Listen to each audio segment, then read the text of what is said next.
Oh wait, take a look at I'm all my good. lovely gems. Hold on, I gotta. Oh, yeah, I have an entire illegally downloaded Queen concert I can play. So, That's fantastic. thank you. We definitely, condone that. Hey guys, welcome to the Afterburn podcast where we apparently steal copyrighted Hey, I'm calling Megan out. I just did it a few times. No, That's it.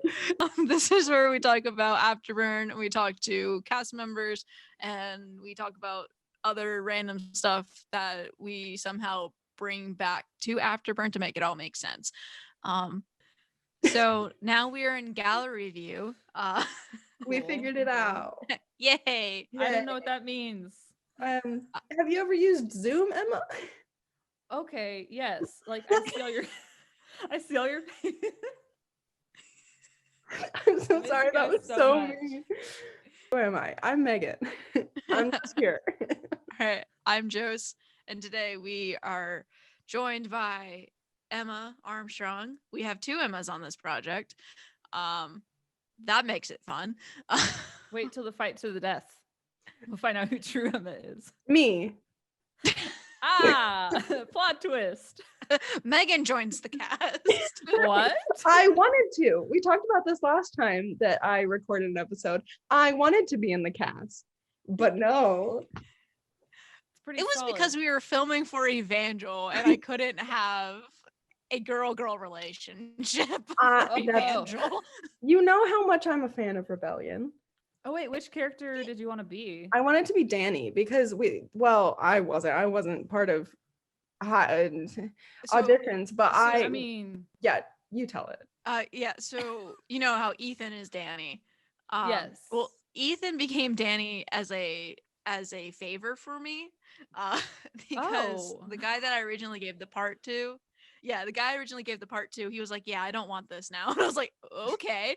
And then another guy that I was able to get to play the part, he couldn't come on that day, and so I texted Ethan. I was like, "Hey, help." And he was like, "Yeah, Ethan. sure, I'll come help." And now he's playing Dani. Yeah, he's legit. He's pretty cool. I like him. He's fun to work with. Yeah. All the people are fun to work with. Yeah, as I've said on this podcast, I've worked with all of you now, like having worked with you guys for Afterburn, but I worked with Emma and Ethan for While the World Slept. And they're a lot of fun. I really miss being on set. I was on set because I was an extra in While the World Slept, if anyone remembers. Oh, I totally remember. Forgot That's the the only name of thing the I remember character from you played, films. but I had a name. Person who says, Yes, you "Hey, had a we're name. starting." I was Madison. yes, you were Madison. That's who it was. Yeah, and it was actually really fun, but that was like the only day I was on set. But it was like a really good atmosphere that at least one day. It was awesome. Yeah, they were really good, good actors. It was fun working with them, and then of course it was fun working with Same. Gesundheit. It was fun working with you guys for Afterburn. I want to be an extra in Afterburn because throughout my college career I was an extra in every film I worked on. Can she and be I my wanted to second This isn't part? a film. Well, okay, in every piece of video. So you're gonna show up in every episode, just in That's the some way. goal. It'll be like the It's like a snail just Stan Lee waving in the moment. background from Adventure be- Time. Okay, so Emma, tell us about yourself. Yeah, you're the reason we're here today. Shoot, this is always the hardest question. Okay, I like the color teal, like the blue-green teal color. Fantastic color. That's my second favorite color. What's your favorite color? gosh. Red? Yes. Yes. Like blood red. Yes, duh. What other red is there? No other red is worthwhile. My favorite food is sushi, and I'm addicted to music and friends and family, and yeah, those are my like top things. So I always make time for music and always make time for my family and my friends. Very important things to me. Yes. What's your favorite type of sushi? And what's your favorite genre of music? Oh boy. So I'm very fond of like squid type sushi or sushi rolls. Your face, Megan. I'm sorry. I Like don't try to judge, calamari. but ew. It's like teeny little squids, and they Emma, I'm they got in there. vegetarian. I don't eat I was squid. vegetarian for 6 months. I don't crave beef and pork anymore. The squid. Squid, bro. Squid. I love sushi too much. I was actually technically I wasn't vegetarian for 6 months. I was pescatarian, not Presbyterian, which that's a mix up. Oh, genre music. I'm really into indie. I think indie music, but I like listen to all types of music. Even the weird question stuff. Was posed to me the other day, and by the other day I mean literal months ago, but Okay. they asked me what the difference between alternative and indie was, and I think that's kind of a gray area. I know my distinction, but like what would you what would you say is alternative and then indie? Right, it's a hard question. I don't know. So I'm a visual person. So whenever you like look at like a bohemian, somebody dressed bohemian, that's the sound. Like, how people are like, ah, yes, I think red tastes like this. That's kind of how I associate things. Mhm. So yeah, if I think indie is like the bohemian, and then alternative is like, white V-necks with skinny jeans and big hats. Interesting. Yeah, I can see love that. that Yeah, like distinction. like Christian pop, basically, like alternative Christian. Yeah. How they dress is how I imagine alternative. Switch If with. alternative was a Interesting. person. Did we listen to the same alternative music growing up? I was a music major for 3 years, but I'm kind of dumb about that stuff. You are not dumb. You know so much about music. Emma scored a short film that I did, and it's phenomenal. Like, she is so talented, and Aw. she knows so much about music, and her music taste is exceptional. I also lived with her for a couple months, and we would listen to music all the time. Her music taste is exceptional, and she's very talented, so don't let her say anything different. Stop that. Stop No, this. I will not. I haven't cried in 7 years, and I won't start now. I'm just kidding. I cry like every day. Hey. So I think I cried last week. Yes. Any other questions about who you are as a person? Who I am as a What's your person. deepest fear? Shoot, we're gonna dive right into there, are we? I'm glad Megan did not ask me that one during This my is a interview. therapy question. Hey, Josie, what's your biggest fear? Dolphins. Yeah, I can share Dolphins. No. Okay, legit though, dolphins are kind of freaky. Like, have you heard dolphins there's no consent, man. Okay, I've noticed, Emma, that in your answer, you didn't say anything about acting. So how did you end up here, basically? I think the earliest memory of acting has to have been it must have been like 4th or 5th grade. Maybe even earlier than that. We did like this fairy tales, really like off-brand fairy tale performance in our classroom, and it was hecka crowded. So imagine like your little elementary school classroom with all the chairs. It was all set up like a theater thing, and then we had these cardboard houses and stuff. And I was like the mother of Hansel and Gretel, and I was so proud. I had a speaking line. I was making it big. But yeah, and then like from there I didn't do much until I want to say high school. I joined one act, and I really enjoyed that. I was on one act for all 4 years, and I would always audition, and I would want a speaking part. The only speaking part that I ever got in those 4 years was when we did this very serious like one act. It was 10 days in a madhouse. Yeah, 10 days in a madhouse, which I'm not sure you guys are familiar. It's based on true events of this woman who pretends to be crazy. She's a reporter. She pretends to be crazy to get into an insane asylum, which she believes to be like, the people are treating the other people that live there, other crazy Yeah, I've people. heard about this story. I think I didn't realize it was adapted into a one act, but that's extremely interesting. Yeah, it was a very dark one act, but I was one of the mean nurses. I just have that face of a villain. which you'll soon find out if you watch Afterburn, which you should, and you'll see my face because I all don't you're gonna think that necessarily you have the face of a villain, just like Adam Driver. I don't think he has the face of a villain. It just shows how good he is at acting. Like he can embrace that sort of evil side and see like the not necessarily appealing side of it, but like he's empathetic to that. And so like then he can embrace it more. And I think that you do the same thing. And I'm not just like complimenting you aimlessly. Like that's genuine. I mean, I can't complain. I kind of like being a villain. Right? It's fun. It's so fun. And then the other times I was like a mime, which Night of the Mime is basically mimes are pets. That's all I'm gonna say. Look it up yourself, but it's very strange. But I don't think I want to look it up. No, I don't think we always do these avant-garde type one acts. I don't know, but yeah, I was upset. I thought I was a bad actor because I only ever got that part, and he would always cast the same people.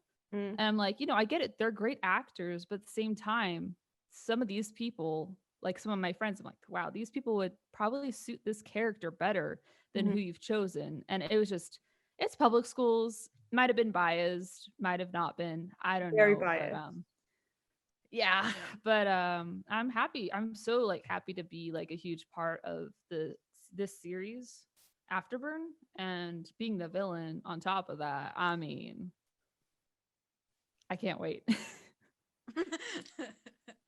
Yes, twiddling my thumbs. And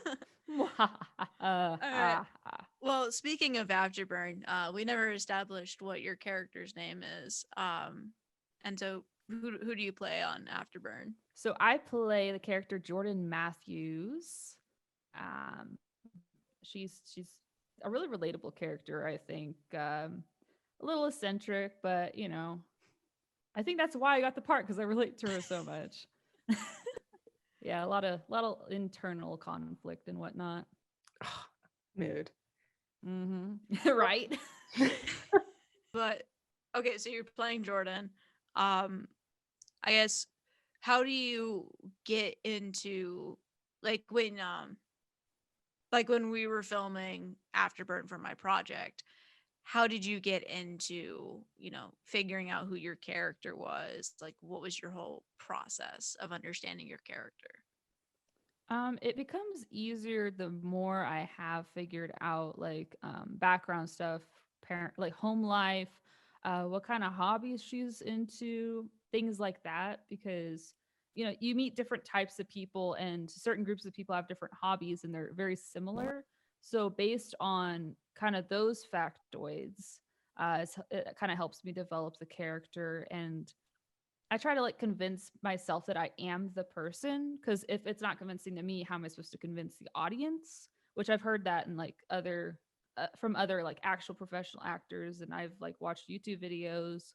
And I mean, it's Josie's project, so I want to be the best character that I can, and I want to make that character come alive on the screen for her and whatnot. So thank you, I appreciate that. Yeah. Do you do a lot of method acting? Method acting? Yeah. Do you need me to like maybe tell you what that is? I know what it is, but I'm trying to. It's like it seems to be defined differently depending on like what groups you talk to, but basically it's like drawing from your own experiences to fuel emotions for the experiences of your characters. Basically, that's my understanding. The definition has changed over time, but I feel like in a way every day I'm method acting and pretending that I am more like presentable and more confident than what I am. Like if I'm walking on campus, if I'm like walking down the sidewalk and I look very confident, I'm probably just like, oh my gosh, there's so many people out here, there's so many people looking at me, I'm so visible right now. But on the outside, I'm like, they're probably thinking, oh hey, she seems like she knows what she's doing. And I'm like, I do not. But I think that everybody does a little bit of method acting, but I don't think I've really dove deep into it. I haven't had a whole lot of opportunities to do so.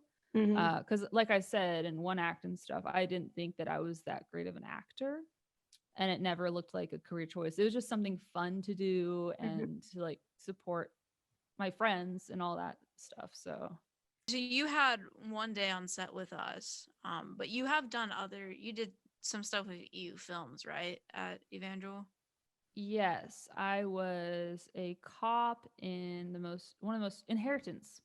Mm-hmm. That one should be coming out, I think, this spring. Mm-hmm. Yeah, I But I think was a cop Holly's for in the that. process of editing it right now.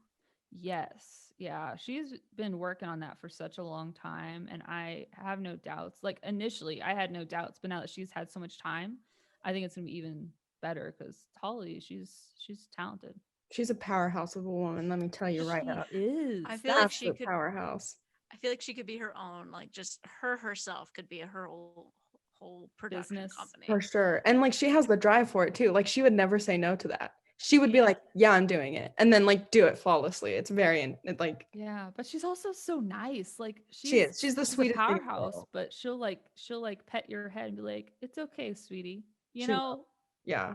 It's really good. Yeah, I love her. Emma, what's your Yes. favorite part of like being on set and like that atmosphere? Um So, when you're kids and you like do pretending and acting and stuff like without the camera. So, this is basically me just, hashing back to my childhood, except this time it matters. I love that You're you like, said this that. time I get paid for it. Get paid for it, right? Money is It's a everything. job. Yes. So, what I said before, like acting and it matters because, you're not a little kid having fun. You're an adult having fun and getting paid for it. And friendship and maybe popcorn or something, but Wait, is that what you guys think I'm gonna pay you with? Popcorn, please. I totally forgot Wait. I was getting paid, to be quite frank. Okay, but really honestly though, in all seriousness, I think like the people make it, because if we had, I don't know, if we had like a bad director, because our current director, I don't know if you met her, but she's all right. She's quite all right. Oh, she's leaving and she's going under her desk. Come back, Come please. back. I'll get it done and over with. Just hold on. But yeah, so it's the people. I wouldn't do this project honestly if I didn't believe in Josie, because like I see so much hard work and like so much capability to do things. And yeah, like I believe in her. And the other actors, you can come up now. I'm done talking about you. Are you okay? She's I'm good. struggling. There she is. I very much debated like crawling to my bed and grabbing Super Mario and just putting it in my chair. I would have supported that. It's a me, But like you guys Mario. would have seen me in the corner right there. So I was like, maybe not. What draws you to the character of Jordan, and what similarities are there between the two of you, or what differences are there between you guys? Like I said, I think earlier, she's eccentric. She's very family oriented. So I'm very family oriented and very close with my family and my brothers. Um, and she she's driven. She wants something, she just goes after it. And actually, I wish I could be more like that, in some ways, to be more driven and go after what I want. Because, man, that would probably help me in a lot of ways. But fear kind of gets in the way sometimes. But she, I'm drawn to her because everybody likes a solid villain, and I'm hoping that I can best portray that in this character, because I mean I perceive these characters as like almost as like actual people, which is kind of the goal of any movie or TV show. And I'm hoping that I can portray her in a way where she is a likable villain, not just your random Joe Schmo cookie cutter villain. So somebody who's a likable villain who is deeper than just, oh, they're evil and that's it. So yeah, that's kind of how I perceive her. Yeah, and that's something like that we like Megan's been helping me with figuring out some of the characters and stuff, and that's something like we want to do with Jordan, is that she's not just this, she's not evil for evil's sake. She has a motive. She knows exactly what she wants. And I think, as we develop her like throughout the story, I think that she's going to be a villain that either people, just really, really like, or she's going to be a villain that people love to hate. We'll see how that goes. But I think honestly, I like the character of Jordan. I think how, what? I'm quite fond of her as well. I think the way that she interacts with her cousin in the show, I think, yeah, like it is family oriented. She does care about her family. But yeah, I like her character, and I have fun writing for her. I have fun reading for her. I have fun. Like I just have fun on a daily basis. just fun. That's cool. You have fun helping me and having random crap written on my whiteboard out in my room. Oh my god, talk about that. Oh, I made a Snapchat yesterday, and I was Snapchatting Emma Rainackle, and I didn't know that the whiteboard was behind me, and I went, nope, there's nothing there. I don't know what you're talking about. Nothing there. No planning. Spoiler alert. Nothing. There really aren't any spoilers on there. I think the one thing we've written is that all the characters need therapy in Jesus. Something about Freddie Mercury as well. Yes, Freddie Mercury is somewhere on there too. Yeah. We just went nuts, and I went on like about triangles. It was a fun time. What's okay. Next? So if you could choose, and you can't, but this is exactly what I asked the other. If you could choose what happens to Jordan, what would you choose for it to happen to her? So I'm thinking there's only two routes this could take. You're already laughing, you know where I'm going. So she could die a horrible death. Supportive. I support. Or there is some redemption ish. Okay, but like Ben Solo redemption or like Zuko from Avatar: The Last Airbender redemption, because there's a very big difference there. Like Loki redemption, where he's like, hey, I haven't seen Endgame. What? I don't know Loki's redemption. I've seen like 3 Marvel movies. Well, okay, so have you seen all the Thor movies? I've seen the first 2. I've okay, seen so yeah, his up and down of redemption, where he's like, hey, I'm a good guy and I'll help you, but it only helped me. Word. But then he really did want to help, and then he died, but then he didn't die, right? Or did he actually die? I don't know. Nobody really knows. All right, so we got one final question. One thing that we've been like, why are you looking at me like that, Megan? I didn't know we had one final question, but I'm here for it. It's the question. So it's the last one I sent you yesterday. Yeah. What is a hero to you? Oh, frick. We talk about heroes a lot in the show, and a huge concept of that is what it means to be a hero. So when you think about a hero, every time I keep hitting my mic, but when you think about a hero, what do you think about? I think of somebody who is very willing, without a second thought, to sacrifice themselves to save other people. Though that's not always the smartest idea, because realistically, we probably shouldn't do that. But like firefighters, actually, realistically, yes. Firefighters, they put themselves in danger to save other people. Policemen put themselves in danger to save and or help other people.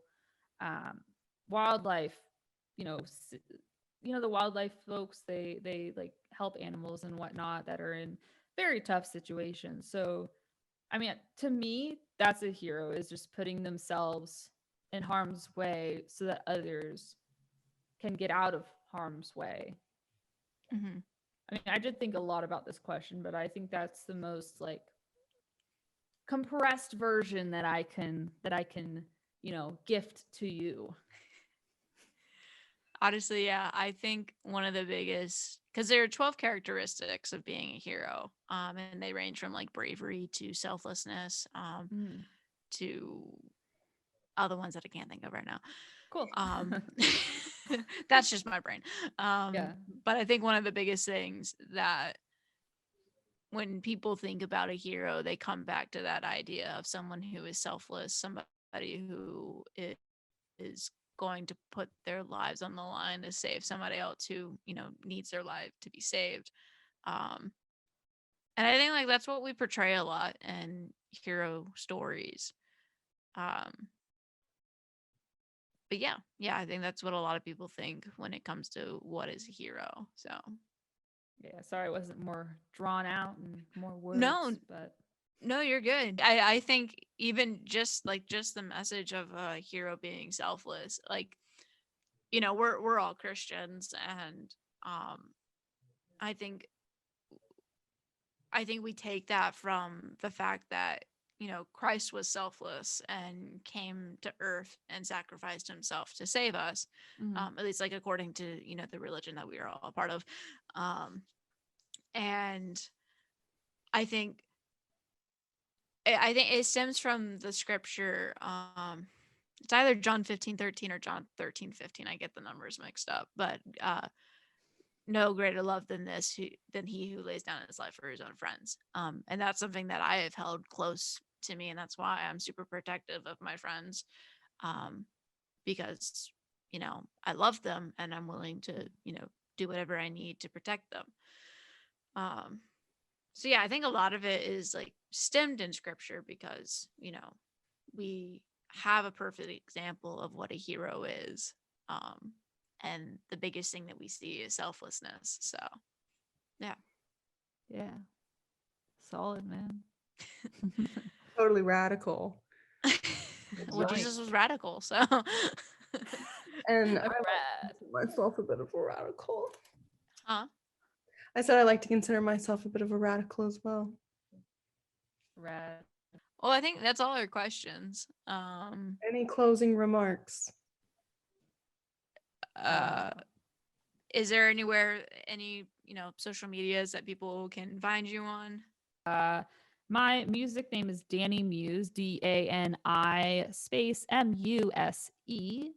And I am just as such on Instagram, and then you can find me on TikTok. Ignore a lot of those videos because I definitely do a lot of acting in that as a villain, and it's at Hey Dani here. And I mean, we could start there, and then I think you can probably find my other social media from there, but that's a good start. Oh, by the way, what is the Afterburn TikTok? Well, I'm glad you asked. It's AFTERBURN official. I didn't remember. You could also find us on Redbubble if you want any fun merch. And merch. GoFundMe, or what other social media do we have? Do I get like a discount on merch? No. Yeah. Okay. I'll pay full price and then some. Not gonna lie, I did spend like $60 on Redbubble. I wanted a mask and a sweatshirt, and then I got a sticker. It's worth it. All right. Well, thank you guys for joining us on the Afterburn podcast. Thank you, Emma, for joining us and letting us talk to you about Afterburn and all the other random topics that we went on today. Love it. All right. Well, you guys have a great week. We will see you next week. I don't know what we're going to talk about yet, but we'll figure it out.